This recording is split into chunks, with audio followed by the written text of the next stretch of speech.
Over the last month or so, I've put out a few videos on the relatively new Cine lens range from 7Artisans.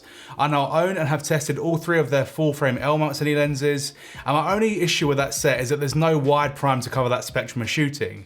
They only have the 35, the 50, and the 85 so far.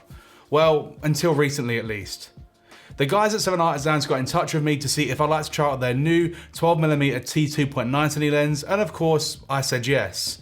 Just as the title of this video suggests, this lens sort of completes the Cine lens for me, but sort of doesn't. And the reason why it sort of does is because it's actually an APS-C lens, unlike the other three that I've used. The 12mm t2.9 is actually part of their Vision APS-C lineup, not the full-frame Spectrum lineup.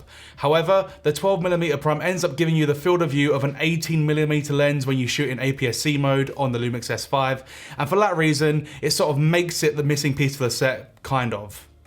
So in today's video, I just want to talk a little bit more about the characteristics of this new 12mm t2.9 and show some sample footage that was shot on the S5. So it's got a full metal construction and also has a smooth declicked aperture and focus ring.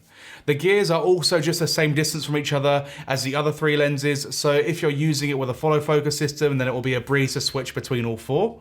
It's actually a lot smaller than the rest of the set, and the compact size makes it great for gimbal use. Even if you had a smaller gimbal with a lighter payload, I still reckon that you could get away with using this lens on your S5 quite easily. So this lens is a t2.9, so it's not as fast as the other lenses, and then once you do the maths, including the crop, it actually gives you something closer to a T4. However, for me, this isn't really a huge issue, since I rarely want a shallow depth of field when I'm going that wide, and to be honest with you guys, 18mm is only really good for establishing shots and dramatic reveals anyway, in my opinion. Image quality wise, I have been pretty impressed with this lens. It seems to be as good as the other Cine lenses from 7Artisans, and I've started to become a little bit spoiled to the more video-centric design of Cine lenses. They're just a lot nice to work with when you're shooting video, in my opinion, and it makes the whole process a little more fun and exciting. Something to note, however, with this lens is that if you do not switch it to the APS-C mode inside your Lumix body, you will see a very obvious image circle that almost looks like one of those 2000 skate videos, which I'm sure some people might actually enjoy.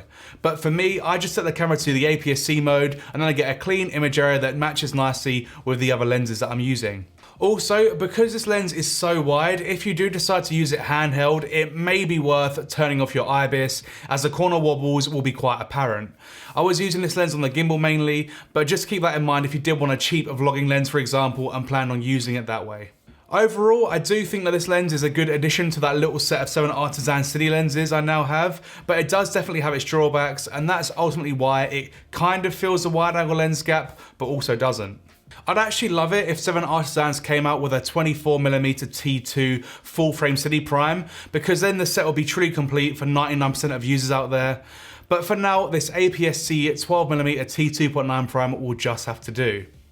Anyway, thank you guys so much for watching this video. I hope you found it somewhat useful, entertaining, or interesting. And if you did, then please subscribe to the channel, because I do make a lot of videos here surrounding the L-mount ecosystem and the Panasonic S-series lineup of cameras. So if that's your vibe, then this channel will be for you. So yeah, thank you again for watching, and hopefully I shall see you in the next one.